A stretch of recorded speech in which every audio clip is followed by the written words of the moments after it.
Hello friends, कैसे हैं आप सब। टारगेट लक्ष्य भेद में आप सभी का स्वागत है। आज हम आपको संख्या प्रणाली के बारे में बताने जा रहे हैं। बताएंगे संख्या प्रणाली के अंतर्गत बहुत सारे संख्याओं के प्रणाली। तो चलिए देखते हैं। आपका पहला है प्राकृतिक संख्या। प्राकृतिक संख्या को हम इंग्लिश में नेचुरल नंबर के नाम से जानते हैं। गिनती में प्रयोग होने वाली संख्याएं प्राकृतिक संख्याएं कहलाती है, परंतु इसमें शून्य नहीं होता, यानी कि एक से स्टार्ट होता है और इन्फिनिटी तक जाता है। देखिए, इसे नेचुरल नंबर बोलते हैं इंग्लिश में, इसीलिए इसको एन से दर्शाते हैं। तो देखिए, नेचुरल नंबर क्या होती है, जीरो से स्टार्ट नहीं होगा, यानी कि एक से स्टार्ट होगा और इधर इन्फिनिटी तक पूरा जाएगा। तो ये आपकी प्राकृतिक संख्या होती हैं। आगे बढ़ते हैं। आगे है आपका पूर्ण संख्या। पूर्ण संख्या के बारे में देखते हुए चलते हैं। तो देखिए, पूर्ण संख्या, इसको हम इंग्लिश में क्या बोलते हैं, माफ कीजिएगा, हाँ तो एक सेकेंड, हाँ बस, इसको हम देखिए, ये है पूर्ण संख्या। इसे इंग्लिश में हम वायल नंबर बोलते हैं, वोहेल नंबर, ठीक है। और देखिए, यदि प्राकृतिक संख्याओं के साथ, देखिए प्राकृतिक संख्या में बताया था कि शून्य से स्टार्ट नहीं होता, एक से स्टार्ट होता है। उसी प्रकार अगर हम प्राकृतिक संख्या को शून्य से स्टार्ट कर दें तो उसको हम क्या बोलेंगे, पूर्ण संख्या, वायल नंबर, ठीक है, जिसे हम डब्ल्यू से दर्शाते हैं। यहाँ पर दिखाया गया है। और इसके एग्जाम्पल देखना चाहे तो हो जाएगा 0, 1, 2, 3 और इधर पूरा इन्फिनिटी तक ये गया है। तो इस प्रकार ये हो जाएंगे आपके पूर्ण संख्याएं। अब आगे बढ़ते हैं फ्रेंड्स।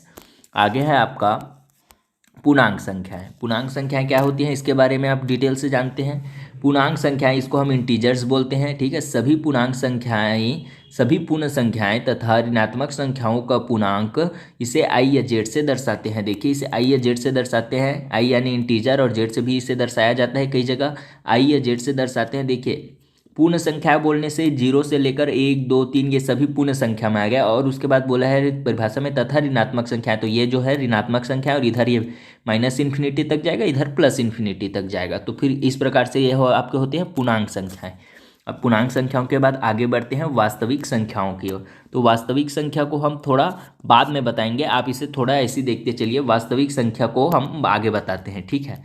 उसके बाद है आपका धन पूर्णांक। धन पूर्णांक संख्या। तो देखिए, धन पूर्णांक संख्या, जैसे कि अभी आपने पूर्णांक संख्या पढ़ा तो उसको इंटीजर बोलते हैं, वैसे ही इसको धन पूर्णांक है तो पॉजिटिव इंटीजर बोलते हैं। इसे आई की पावर प्लस से दर्शाते हैं और जेड की पावर प्लस से भी दर्शाते हैं, ठीक है। तो यहाँ पर जैसे कि वो दोनों लिखा हुआ है। अब इसकी परिभाषा पढ़ते हैं। सभी प्राकृतिक संख्याओं का समूह धन पूर्णांक कहलाता है। देखिए, प्राकृतिक संख्या क्या होती है, जो एक से स्टार्ट होती है। तो देखिए, ये एक से स्टार्ट हो रही है और सभी धन रहेंगे, ये आगे तक प्लस इन्फिनिटी तक जाएगा। तो ये इस प्रकार से ये सभी क्या हो जाएंगे, आपके धन पूर्णांक संख्याएं। अब ये धन पूर्णांक संख्या होती होगी तो ऋण पूर्णांक भी संख्या होती है। तो ऋण पूर्णांक संख्या में कुछ नहीं, बस उसका उल्टा रहेगा। देखिए, ऋण पूर्णांक है, इसको हम निगेटिव इंटीजर के नाम से जानते हैं। सभी ऋणात्मक संख्याओं का समूह ऋण पूर्णांक कहलाता है। इसे आई की पावर माइनस आई, ये जेड की पावर माइनस आई से दर्शाते हैं, ठीक है। जैसे कि ये दर्शाते हैं उसको बताया गया है। और उसके बाद इसके अंतर्गत क्या आता है, -1, -2, -3, इधर पूरा माइनस इन्फिनिटी तक ये आगे बढ़ता जाएगा, डैश डैश डैश। तो इस प्रकार से ये आपके ऋण पूर्णांक हो गए। अब आगे बढ़ते हैं हम। आगे आपका आता है परमेय संख्या। परमेय संख्या को हम क्या बोलते हैं, रेशनल नंबर्स, ठीक है। देखिए, परमेय संख्या को हम रेशनल नंबर जरूर बोलते हैं, लेकिन इसे आर से नहीं दर्शाते, क्योंकि अभी जो हमने वास्तविक संख्या वाला छोड़ा है उसे रियल नंबर बोलते हैं और रियल नंबर को आर से दर्शाते हैं, इसलिए इसको एक न्यू सिंबल क्यू से दर्शाया जाता है, ठीक है। अब इसकी परिभाषा पढ़ते हैं। वे सभी संख्याएं जिन्हें पी अपान क्यू के रूप में दर्शाया जा सकता है तथा क्यू डज नॉट इक्वल के रूप में निरूपित किया जाता है, परमेय संख्याएं कहलाती हैं, ठीक है। तो देखिए, ये इसकी परिभाषा थी। अब इसका गणितीय रूप और एग्जाम्पल देखते हैं। तो देखिए, परिभाषा में जैसे बताया गया है, पी अपान क्यू के रूप में रहेगा। ये पी अपान क्यू के रूप में है। और पी और क्यू जो है वो क्या होंगे, इंटीजर्स, पूर्णांक होंगे आपके। पूर्णांक किसको बोलते हैं, आपका जीरो से ही स्टार्ट हो जाएगा आपका, ये पूर्ण संख्या जो है वही है, ठीक है। और Q does not equal zero रहेगा, क्यू का मान कभी भी जीरो नहीं होगा, यानी कि जो नीचे में लिखा है अपॉन में वो कभी भी जीरो नहीं होगा। तो देखिए, पी की जगह 31 ले ले, क्यू की जगह 21, तो ये इसका एक एग्जाम्पल है। उसी प्रकार पी की जगह हम 2 ले ले और क्यू की जगह हम 5 ले ले, ये इसका एक एग्जाम्पल है। देखिए, पी की जगह जीरो आएगा और यहाँ पर कुछ नहीं लिखा है, यानी कि अपॉन में 1, तो क्यू का मान जीरो नहीं हुआ। तो इस प्रकार से ये हो जाएंगे। इस प्रकार आप बहुत सारे परमेय संख्याओं के उदाहरण देख सकते हैं। इसे मुख्यतः क्यू से दर्शाते हैं। अब आगे बढ़ते हैं अपरमेय संख्या की ओर। इन्हें इररेशनल नंबर कहते हैं। इररेशनल नंबर कहते हैं अपरमेय संख्या को इंग्लिश में, ठीक है। अपरमेय संख्या को इंग्लिश में क्या बोलते हैं, इररेशनल नंबर, ठीक है। अब देखिए, इसे किससे दर्शाया जाता है, ये तो यहाँ पर नहीं बताया गया है।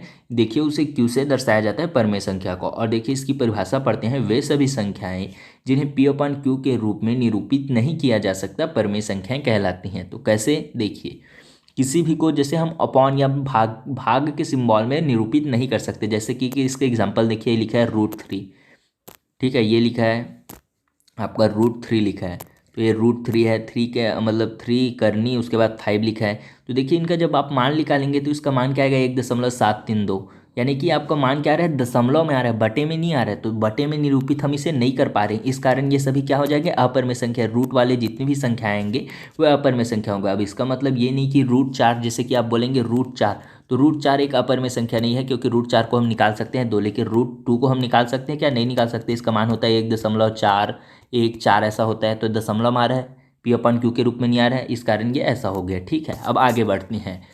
आगे हमने आपके लिए एक छोड़ के रखा था, जैसे कि पीछे हमने बताया था आपको, वास्तविक संख्या हमने आपके लिए छोड़ा था, तो वास्तविक संख्या अब बताते हैं। वास्तविक संख्या क्या होती है, इसको रियल नंबर बोलते हैं। इस कारण हम जो परिमेय संख्या होती है उसको रैशनल नंबर को Q से दर्शाते हैं, R से नहीं दर्शाते, क्योंकि इसे R से दर्शाया जाता है। परिमेय संख्या और अपरिमेय संख्या यानी रूट वाला भी और धन माइनस और जीरो भी, इन सभी को मिलाकर आप वास्तविक संख्याओं का एक समूह पूरा तैयार होता है आपका, यानी कि माइनस, निगेटिव, पॉजिटिव सब रहेगा। बस इसमें क्या चीज़ नहीं रहता वो हम बताते हैं। जैसा कि आपने पढ़ा होगा, अधिकल्पित संख्या आई, जिसे हम आइटा बोलते हैं, ये बस इसके अंतर्गत नहीं आता, बाकी सभी इसके अंतर्गत आता है। तो ये हो गए वास्तविक संख्या। तो आपको मेरे ख्याल से समझ में आ रहा होगा कि संख्या प्रणाली क्या होती है। अब आगे बढ़ते हैं सम संख्या की ओर। सम संख्या तो आप सभी जानते ही होंगे, इसे हम इवन नंबर के नाम से भी जानते हैं। ये देखिए इवन नंबर के नाम से जानते हैं। जो 2 के पहाड़े में आ जाए वे सभी सम संख्याएं हैं। 2 से पूर्णतः विभाजित होने वाली सभी प्राकृतिक संख्याएं सम संख्याएं कहलाती हैं। उदाहरण है आपका 2, 4, 6, 8, 2 के पहाड़े में पूरा इधर आगे बढ़ता जाएगा, 2 के जो विभाजित है, जो 2 के पहाड़े में आते जा रहा है। और विषम संख्याएं क्या होगा, बस इसका उल्टा हो जाएगा। विषम संख्याओं को हम इंग्लिश में ऑड नंबर बोलते हैं, ठीक है। और विषम संख्याएं ये देखिए, तो ये 2 से पूर्णतः विभाजित नहीं होने वाली सभी प्राकृतिक संख्याएं विषम संख्याएं कहलाती हैं। यानी कि जो 2 के पहाड़ा में नहीं आया वो आपका क्या हो जाएगा, विषम संख्या। जैसे कि 1 नहीं आता, 3 नहीं आता, 5 नहीं आता, 7 नहीं आता, 9 नहीं आता, ऐसे डेश डेश कर पूरा आगे बढ़ता जाएगा। ठीक है, तो ये आपकी विषम संख्या हो जाएगी। अब आगे बढ़ते हैं, बस 2 टॉपिक और है, अच्छे से देखिए, उसके बाद आपका संख्या प्रणाली कंप्लीट है। तो देखिए उसके बाद है भाज्य संख्या। भाज्य संख्या को हम कॉम्प्रेसिव नंबर भी बोलते हैं, ठीक है, कॉम्प्रेसिव नंबर।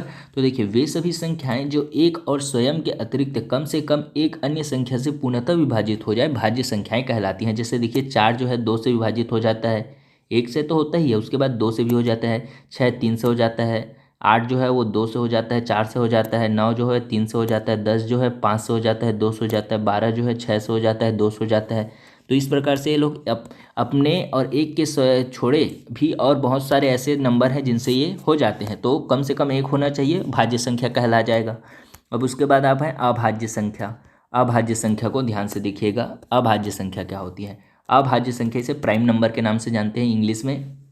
तो देखिए वे सभी संख्याएं जो एक और स्वयं के अतिरिक्त किसी अन्य संख्या से पूर्णतः विभाजित न हो, अभाज्य संख्या कहलाती हैं। देखिए एक और स्वयं के अतिरिक्त किसी अन्य संख्या से ना हो। देखिए 2 जो है 1 और 2 के अतिरिक्त किसी से नहीं होता, 3 भी 1 और 3 के अतिरिक्त नहीं होता, 5 भी है, 7 भी है, उसी प्रकार 11 है, 13 है, और आगे देखेंगे तो 17 आ सकता है, 19 आ सकता है। तो इस प्रकार ये आगे बढ़ता जाएगा। तो आपको समझ में आ गया होगा कि क्या होता है ये सभी। तो आज हमने आपको बहुत सारे टॉपिक बताएं। अगर आपको यह वीडियो पसंद आया हो तो इसे लाइक ज़रूर कीजिएगा, और आप हमारे टेलीग्राम चैनल पर भी ज्वाइन हो सकते हैं। ये PDF जो है आपको इसके लिंक नीचे डिस्क्रिप्शन बॉक्स में मिल जाएगी, आप वहाँ पर से PDF देख सकते हैं। इस PDF को जरूर देखिए। टेलीग्राम पर जैसे ही टच करेंगे आप हमारे टेलीग्राम चैनल पर, और यूट्यूब पर क्लिक करेंगे तो यूट्यूब चैनल पर पहुंच जाएंगे। उसे सब्सक्राइब और फॉलो जरूर करें। थैंक यू फ्रेंड्स, मिलते हैं नेक्स्ट ऑडियो क्लिप में।